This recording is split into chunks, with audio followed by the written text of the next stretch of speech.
about Black Women Equal Pay Day they had last week. And one of the things that bothers me, and it doesn't seem that black women focus on this, is that every single time they start doing these days, they always show you what black women make compared to white men. And my thing is, why don't they compare black women to what white women make? And how much black men make compared to white women and white men? See, they do it that way to get black women to put their gender over their race. That's why they tell it the way that they do. See, what white women have done, all these liberal professors, they have excluded their participation in slavery and Jim Crow.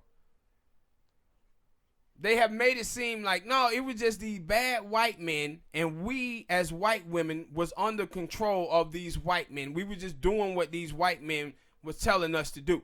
White women have erased their role in the oppression of black people. And this is why you see black women out here now today wanting to ally with white women more than they do their own black men. It's because these white women have fooled them that they was just these bystanders while white men was running roughshod over America and telling black women that black men, because their proximity to white males, that they are oppressive too. But the thing is, white women are the biggest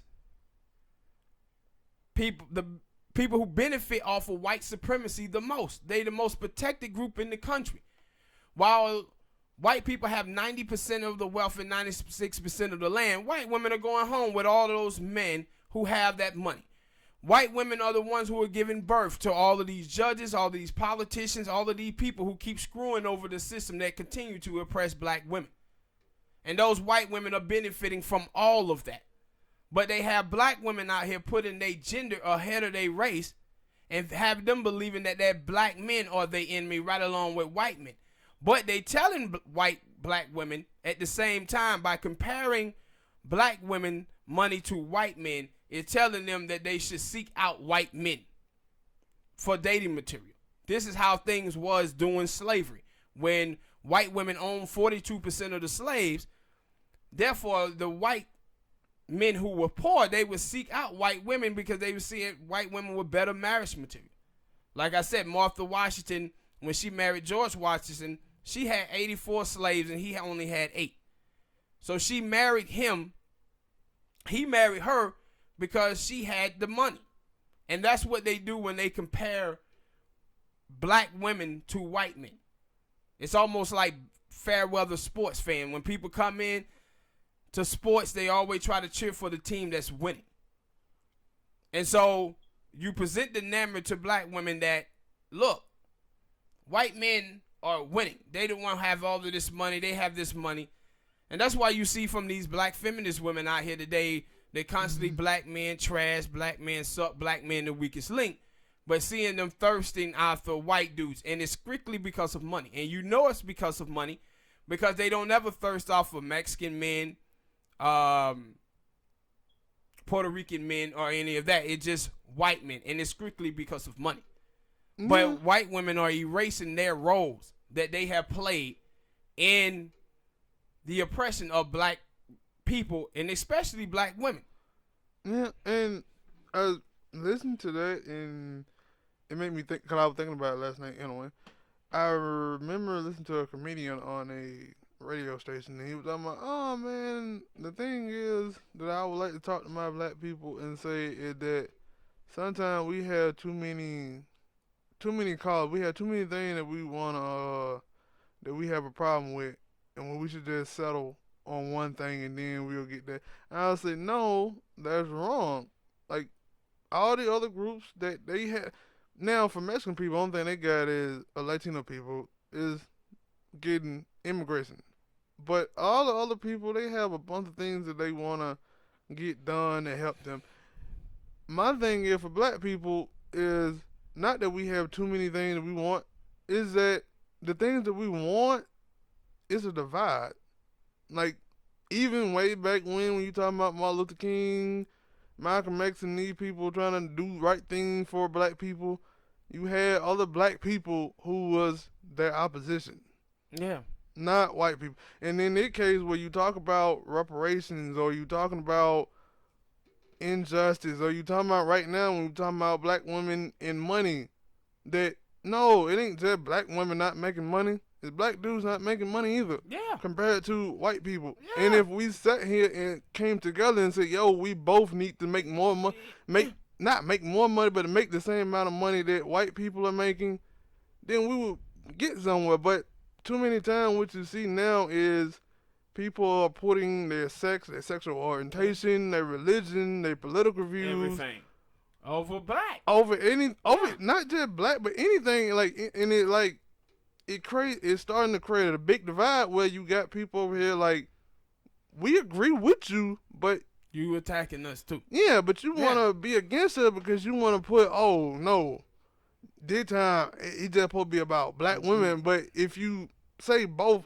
black people are not getting, all black people are not getting paid what they're supposed to be paid, then we both can go at this thing. Yeah, we both can go at this thing. And my thing is like, yo, we got, if we was in a room of 5 black people, or 5 people, yeah, I say 5 black people, and then you got 2 white people, who are the rich and billionaires or whatever, and you got all these people, can go, come together and say, yo, man, those 2 rich motherfuckers there who own this business or something, y'all owe us money. Y'all owe us this. But what you would get is, out of the 5 black people that's in their room, they'll start fighting each other. Yeah, they'll start fighting each other. Or one of the billionaires can come over and say, hey, we'll pay you such money to come over here and speak on our behalf. And that person will take it. We'll sell out everybody. That's what you're seeing from Jay-Z. And see, this is my whole thing about, like, the person, what he said, he's not 100% wrong about that. And see, and the reason why is because when you watch people today, you watch black people, and black people will be pro-LBGT.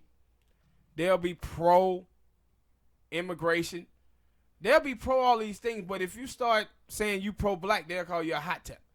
Or they call black women pygmies. These people don't want to be pro-black. They don't want to be pro-black. And that's why I said with the Democratic Party and everything, the breakdown that you're seeing happening is with black people are putting their sexual orientation ahead of their race. Black women are putting their gender ahead of their race. And older blacks are putting the Democratic Party over their race. That's what you have. It is them focusing on too many things, where with Martin Luther King Jr., they had their problems. But they problems that Martin and Stokely and Malcolm had are how different strategies how to achieve the goal. But the goal was black empowerment. No, I was just talking about I know. But today, what you see is, this is not just about strategy, different strategy on how to achieve the goal. No, you just have black people out here fighting for totally different things. Like, it's nothing about black people, black empowerment that these people are about. You got, like, with the affluence blacks, they are, like Jay-Z, them cats is all about self-advancement and individualism. You got the middle-class blacks. They all about fighting for white acceptance, white validation, and fighting against white rejection. And then you got the black immigrants. They out here on some cutthroat us.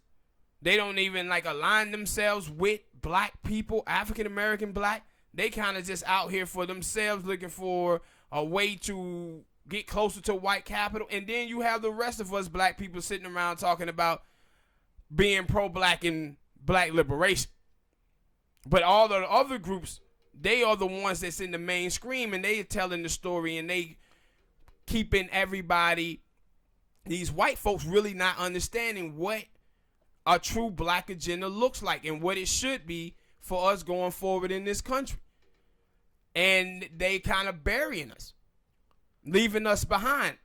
And I said, with the black women, though, some of these black women who going to college, they've been fooled by these white women.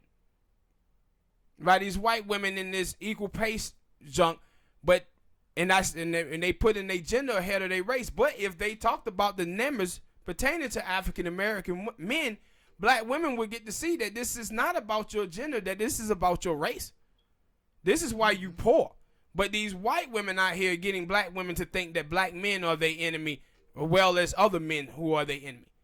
And see, this is the crazy stuff that you will see in these debates, where you'll see black women who are feminists, some of these black feminist women. If a white conservative say, what about black on black crime, you'll see black women now seeing that they are included in that. So what they'll say, well, is black on black crime is a myth. People commit crimes amongst the people who they live around. That white people commit crimes against white people, black commit crimes against blacks, Latinos commit crime against Latinos, because we still live in a very segregated country. But then black feminist women will come right back and tell you that black men are our oppressors. They beat us, they rape us, and all of this. Now they have othered themselves. Now, they have othered themselves from black men. They don't say, well, you know, black men live around black women, so if men have, in general, have a problem with raping and committing domestic violence against women, then black men are going to commit crimes against women who they live around. All of a sudden, they don't know that. Because now they have othered themselves to see themselves outside of the race. And this is the same thing you see with gay people. You have a whole political party over there that is majority white, the Republicans, that been against every single thing with gay people. But if you watch black people, black gay people, they only talk about black people in the black community being homophobic. But what you see from them is them othering themselves, that they identify with their sexual orientation and not their race. That's why you hear these stupid gay dudes out here talking about, I hope the police kill all y'all black dudes. When they're supposed to be taking their anger to people of, I'm saying the people of the church, the people who. But at the same time, though, for you to say that I hope police officer kill all of you black men, what straight black men? No, you still black. What you doing is othering yourself. You sitting up here telling me that you believe that a police officer gonna ask the individual whether they gay or not before they shoot them. They're not. All of these people who done got shot by the police, all of these black men wasn't straight. It been some gay black men got shot and killed by the police too. But that's what you see from these folks, like is they othering themselves. Like when they, right before they shoot you, you say, oh, I'm gay, and they put their gun down and say, oh, my bad. Yeah. And I didn't know you were gay. Also, when you see everybody who's an other, right? Asians, whites, Puerto Ricans, everybody in America who's an other always have some racism or stigmatizing and dehumanizing African American. All of them have some within their groups. And that's when they have othered themselves. But you see now, when black women and LGBT black people, when they identify with their gender over their race or their sexual orientation over their race, othering themselves, they have some of the same stigmatizing and dehumanizing the African American that all of these other race groups in America do too. And there's for some reason, these black feminist women, these LGBT people, they can't see that they have othered themselves. And because of that, they attack African Americans and stigmatize and dehumanize African Americans as being sexist and homophobic. Meanwhile, the rest of the country is just as racist, just as sexist and homophobic as the black community is. But they don't tell stories like the black feminist women. They don't tell you that African American men are the most progressive men in the United States of America on women issues, even more so progressive on women issues than white women are. Why? Because white women has made black women see and think that black men are their oppressors. And you know what's crazy too? Another thing, like with black feminist women, some of these women, they'll tell you that black people can't be racist because they don't have any power. Black people can be bigoted and be prejudiced, but they can't be racist because they don't have any power. Only white people can make Trump president or elect a senator without having other people being involved. That's what they'll tell you. But they'll come back and tell you that black men can be sexist though. How can black men be sexist and oppressive when they have no power to do anything over women? Now, black men can be prejudiced and bigoted towards women, and they are. This is when some guys like women are whores, women are sluts, and shit like that. But the people who can oppress black women in America is white women and white men. Because they the one who can keep black women from jobs, opportunities. They the one that you see sisters out here talking about getting fired because their hair was a certain way. No, white people are the ones who can oppress you because they the one who have power over you for job opportunities in the courtrooms all over America. They the one who have power. Black men can just be prejudiced and bigoted towards you. If black people can't be racist toward whites, then black men cannot be sexist against black women. They can be prejudiced and bigoted against them, but not sexist because they have no power over them. And I said, you can look at that through history. Black women in America have been the most outspoken female in America. There's no way your ass is living under male patriarchy and being as outspoken as black women are in this nation. And everything that we have ever done in this country, black women have been at the forefront of all of these things. This is not what happened when you live under male patriarchy. Like you go over there to Saudi Arabia, them chicks just got driver license. Had to walk around with the scarves over their faces and shit like that. That's what male patriarchy looks like. But black women never lived under that type of patriarchy. But these white women have convinced black women that black men are their oppressors. And they're not. Your place in this country, when your mama got pregnant with you, she wasn't sitting there wondering whether or not you were going to be a black or white. She knew you was going to be black. And she knew all of the problems that you was going to have in your life because you was black. But they sit around here talking about they can't put their gender over their race, or they can't put their race over their gender. No, you don't get to decide that. That's like mixed people going around here telling you that they gray or they this. No, your ass is black. That's how this country sees you. You don't have no determining factor in that. You black. And that's what your politic must be. It must be black first. It must be black first. When you sitting around here talking about the single black mother have $5 and then you see these white women like Jeff Bezos' wife getting divorced and becoming the richest woman in the world, that shit didn't happen to you because you was a woman. That shit happened to you because you was black. And we haven't been fighting black men and black women together economically in this country. We have been letting all of these other things sidetrack us. And that's why we sit in this place, because we're not fighting white supremacy the way we supposed to. Too many times we sitting around here fighting each other. And that's what they want, to keep us in a state of confusion. And black men and black women got to get up out of that. All right, people, hit that like button, subscribe,